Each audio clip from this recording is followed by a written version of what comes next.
वट सावित्री व्रत को सभी सुहागिन महिलाएं अपने पति की लंबी उम्र के लिए रखती हैं। ज्येष्ठ मास के कृष्ण पक्ष की अमावस्या तिथि को वट सावित्री का व्रत रखा जाता है। साथ ही इस व्रत को रखने से दाम्पत्य जीवन में भी खुशहाली बनी रहती है। हमारे देश के कुछ हिस्सों में वट सावित्री का जो व्रत है वो ज्येष्ठ पूर्णिमा के दिन भी रखा जाता है। तो आज आपको बताते हैं वट सावित्री व्रत की संपूर्ण पूजा विधि के बारे में। पूजा सामग्री में आपको क्या क्या रखना है, अगर वट वृक्ष ना हो तो घर पर पूजा आप कैसे करें, सुहाग की किन किन चीज़ों को आज के दिन नहीं रखना चाहिए, दिए में किस तरह की बाती जलानी चाहिए, वट वृक्ष की कितनी परिक्रमा करनी चाहिए और परिक्रमा करते समय किस मंत्र का जाप करना चाहिए। अगर सुहागिन महिलाओं को इस दिन व्रत रखते समय पीरियड्स हो जाते हैं तो पीरियड्स की अवस्था में व्रत कैसे रखना चाहिए, इन सारी बातों की संपूर्ण जानकारी आज की इस वीडियो में आपको मिलने वाली है। इस बार साल 2024 में 6 जून गुरुवार को वट सावित्री का व्रत रहेगा। इस दिन ज्येष्ठ अमावस्या है और इस दिन को शनि जयंती के रूप में भी मनाया जाता है। अमावस्या तिथि प्रारंभ होगी 5 जून बुधवार की शाम 7:56 से और समाप्त होगी 6 जून गुरुवार की शाम 6:07 पर। वट सावित्री व्रत की पूजा का शुभ मुहूर्त रहेगा सुबह 10:36 से दोपहर 2:04 तक। वट सावित्री व्रत को सभी सुहागिन महिलाएं रखती हैं, लेकिन इस व्रत को ऐसी कन्याएं भी रख सकती हैं जिनका विवाह तय हो गया हो। आज के दिन आपको क्या करना है, क्या नहीं करना है, पहले इस बारे में जान लीजिए। तो वट सावित्री का व्रत रखने वाली महिलाओं को इस दिन नीले, काले या सफ़ेद रंग के वस्त्र गलती से भी नहीं पहनने चाहिए। इस दिन महिलाओं को काली, सफ़ेद या नीले रंग की चूड़ियों को भी पूजन सामग्री में नहीं रखना चाहिए। अगर आप पहली बार ये व्रत प्रारंभ कर रही हैं तो इस व्रत की शुरुआत अपने मायके से करनी चाहिए और मायके से आई हुई सुहाग की सामग्री को ही इस्तेमाल करना चाहिए। किसी कारण से आप मायके ना जा पाएँ तो मायके से ही आप सुहाग की सामग्री को मंगवाकर उन्हीं को पहली बार पूजा में प्रयोग करके इस व्रत का शुभारंभ कर सकते हैं। व्रत के दिन अगर आपको पीरियड्स हो जाते हैं तो ऐसी अवस्था में आपको व्रत बीच में नहीं छोड़ना चाहिए। व्रत आपको रखना चाहिए, लेकिन किसी भी पूजन सामग्री को आपको छूना नहीं चाहिए। आप 16 श्रृंगार भी कर सकती हैं और आपको ध्यान रखना है कि मानसिक रूप से पूजा इस दिन करनी है।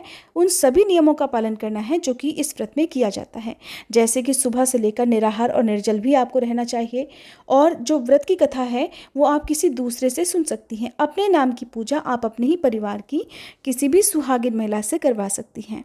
ऐसा करने से भी व्रत का पूर्ण फल प्राप्त होता है और अपने पति के हाथों से ही आप इस व्रत को खोल भी सकती हैं। यदि आपके घर में कोई सुहागिन महिला नहीं है, आप बाहर रहती हैं, तो अपने पति से भी ये पूजा आप आज के दिन करवा सकती हैं। भूले से भी सुहाग की ऐसी कोई भी सामग्री जिसे अब आप प्रयोग नहीं करती हैं, इस व्रत के दिन बाहर नहीं फेंकना चाहिए। अगर आप सुहाग की सामग्री को दान में देना चाहती हैं, बायने के रूप में या फिर जो भी हम भेंट के रूप में देते हैं, तो उसे आपको अच्छे से चेक कर लेना चाहिए। कोई भी सामग्री खराब, टूटी फूटी या फटी हुई नहीं होनी चाहिए। वट सावित्री व्रत में बरगद के ही वृक्ष की पूजा इसलिए भी की जाती है कि सत्यवान के प्राण जब संकट में थे, जब सत्यवान के प्राणों को यमराज हरकर ले जा रहे थे, तो उस समय सत्यवान के प्राणों की रक्षा सावित्री ने बरगद के वृक्ष के नीचे बैठकर ही की थी। और दूसरी बात कि बरगद का वृक्ष कई वर्षों तक जीता है, यानी कि बरगद के वृक्ष की आयु बहुत लंबी होती है। इस कारण इस व्रत को रखने से और बरगद के वृक्ष की पूजा करने से पति की आयु भी लंबी होती है। बरगद के वृक्ष में साक्षात ब्रह्मा, विष्णु और महेश का वास होता है।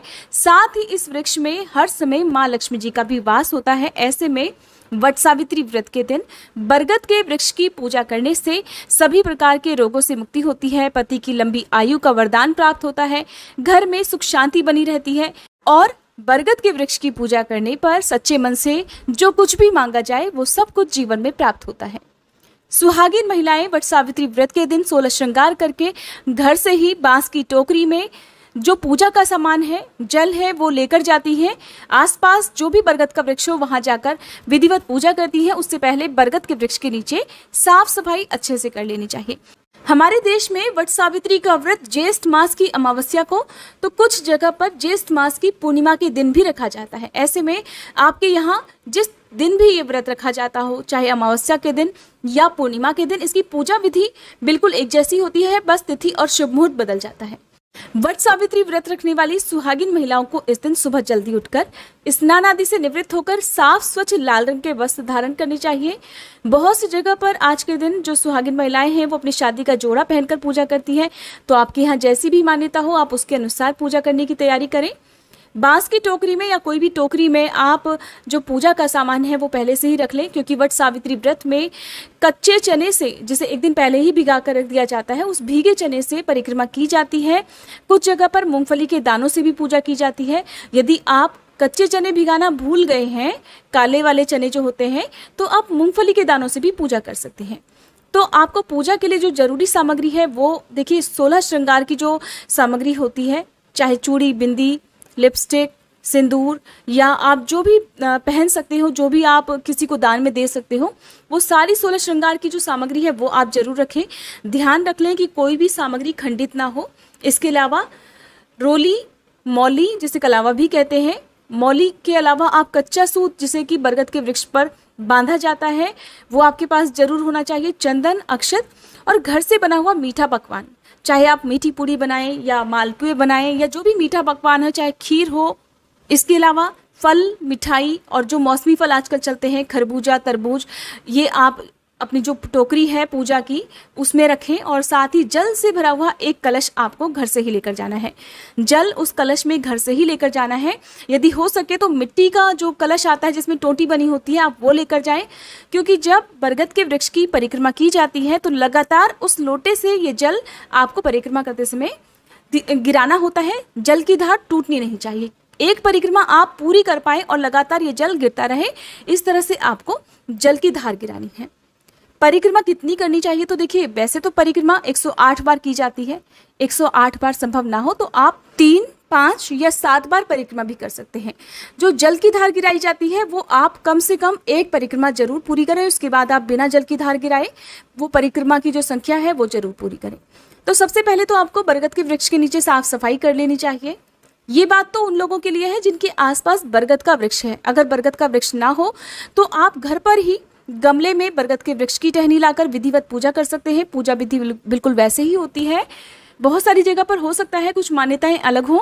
तो आप सबसे पहले बरगद के वृक्ष की जड़ में मीठा जल अर्पित करें। मीठा जल अर्पित ना करें तो सादा जल भी आप अर्पित कर सकते हैं। उसके बाद रोली, अक्षत, कुमकुम अर्पित करें। जो भी फल मिठाई है वो अर्पित करें।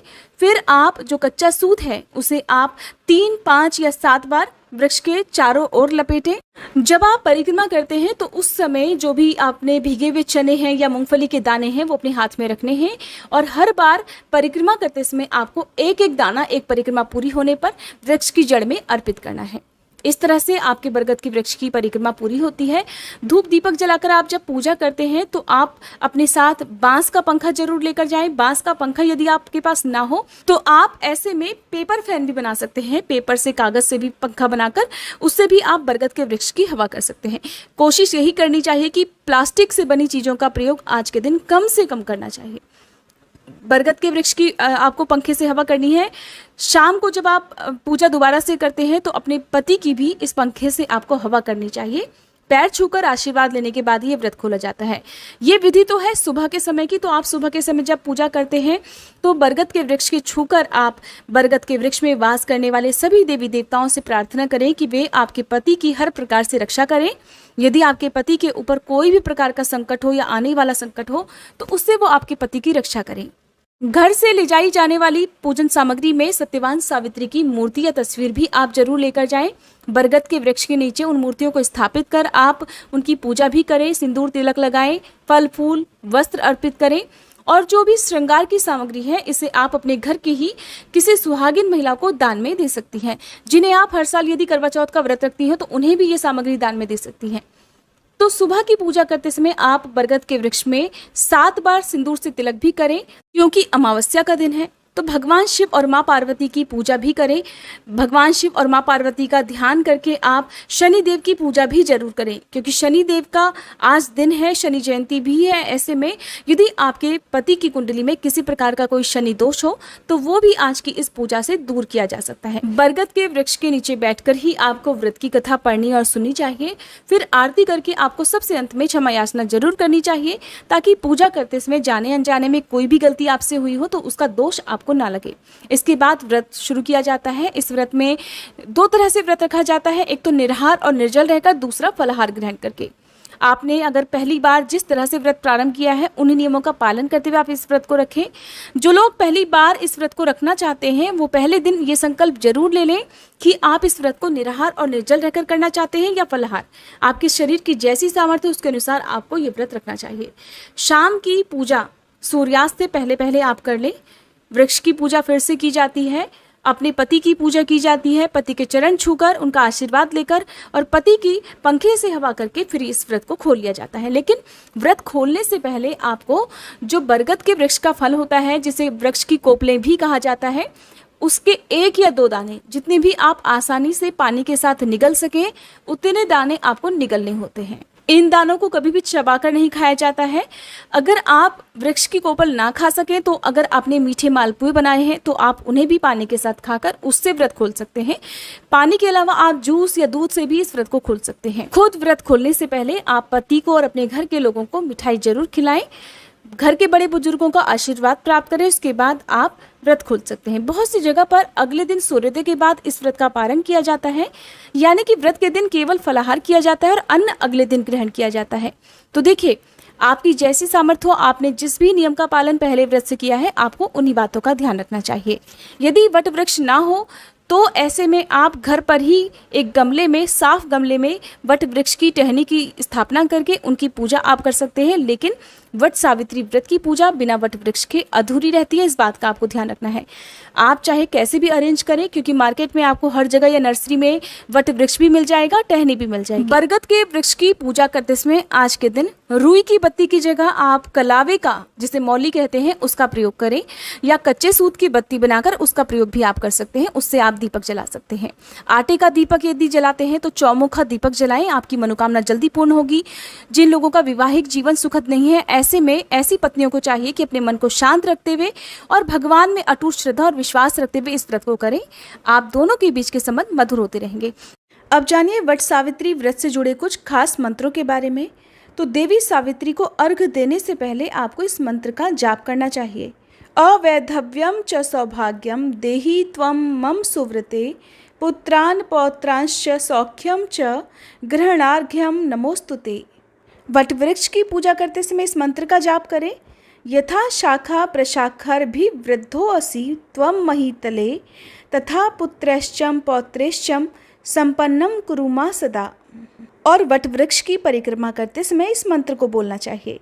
यानी कानी च पापानि जन्मांतर कृतानि च तानि सर्वाणि विनश्यन्ति प्रदक्षिण पदे पदे। अगर आपको ये मंत्र कठिन लग रहा हो तो आप इस मंत्र का हिंदी अर्थ भी पढ़ सकते हैं। अर्थ है, हमारे द्वारा जाने अनजाने में किए गए और पूर्व जन्मों के भी सारे पाप प्रदक्षिणा के साथ साथ अर्थात परिक्रमा के साथ साथ ही नष्ट हो जाएं। परमपिता परमेश्वर मुझे सद्बुद्धि प्रदान करें। इन मंत्रों का जाप आपको वट सावित्री पूजा के दिन करना चाहिए। अगर आपको ये जानकारी अच्छी लगी हो तो इस वीडियो को लाइक करके आप हमारे चैनल को सब्सक्राइब भी कर सकते हैं। इस दिन सुनी जाने वाली कथा भी हमारे चैनल पर अपलोड हो चुकी है, आप चाहें तो कथा भी सुन सकते हैं।